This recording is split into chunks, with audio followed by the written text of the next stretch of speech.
নেত্রকোনার কেন্দুয়ায় মরমী কবি বাউল সাধক প্রয়াত জালালউদ্দিন খাঁ স্মরণে শুরু হয়েছে 3 দিনব্যাপী জালাল মেলা।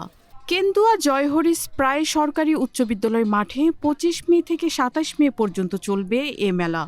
3 দিনব্যাপী মেলায় দেশ বরেণ্য লোকসংস্কৃতি গবেষকদের অংশগ্রহণে আলোচনা, জাতীয় ও স্থানীয় বাউল শিল্পীদের জালাল গীতি পরিবেশনা, মঞ্চনাটক, পুতুল নাচের আয়োজন করা হয়েছে। নেত্রকোনার কেন্দুয়া উপজেলার সিংহেরগাঁও গ্রামে 1894 সালে 25 এপ্রিল জন্মগ্রহণ করেন জালালউদ্দিন খাঁ। তার পিতা সদরুদ্দিন খাঁ। জালাল খাঁর জীবদ্দশায় 4 খণ্ডের জালাল গীতিকা গ্রন্থে 630টি গান প্রকাশিত হয়, আর তার মৃত্যুর পর 72টি গান নিয়ে প্রকাশিত হয় 5ম খণ্ড। পরবর্তীতে 2005 সালে এই 702টি গান নিয়ে প্রকাশিত হয় জালাল গীতিকা সমগ্র। তার এই সৃষ্টিকর্মের জন্য মৃত্যুর 52 বছর পর 2024 সালে মরণোত্তর 21 পদকে ভূষিত হন তিনি। আর এই সম্মাননা ও জন্মবার্ষিকী উপলক্ষে এই মেলার আয়োজন করা হয়েছে। পাশাপাশি মেলায় আগত বাউল শিল্পীরা এ ধরনের মেলা আয়োজন অব্যাহত রাখার আহ্বান জানান।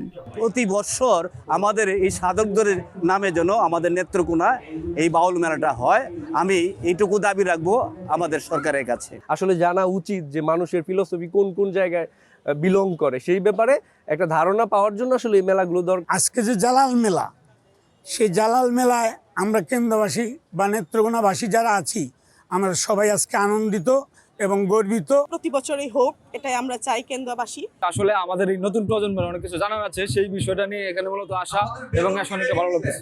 মেলার সার্বিক নিরাপত্তা নিশ্চিতে সব ধরনের ব্যবস্থা নিয়েছে স্থানীয় প্রশাসন। আমাদের নেত্রকোনা জেলা সুযোগ্য পুলিশ সুপার স্যারের দিক নির্দেশনা এবং প্রত্যক্ষ তত্ত্বাবধানে আমরা 3 স্তরের নিরাপত্তা ব্যবস্থা জোরদার করেছি।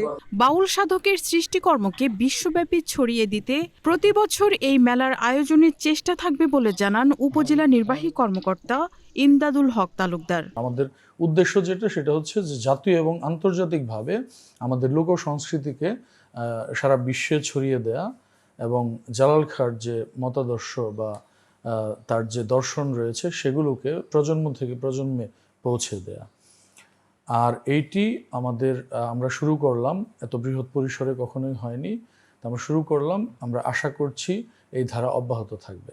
জেলায় জন্ম নেওয়া সকল বাউল সাধকদের স্মরণে ও তাদের সৃষ্টিকর্ম দেশবাসীর সামনে তুলে ধরতে প্রয়োজনীয় পদক্ষেপ নেওয়ার আহ্বান নেত্রকোনাবাসীর। Marufa Kamal, channel S news desk.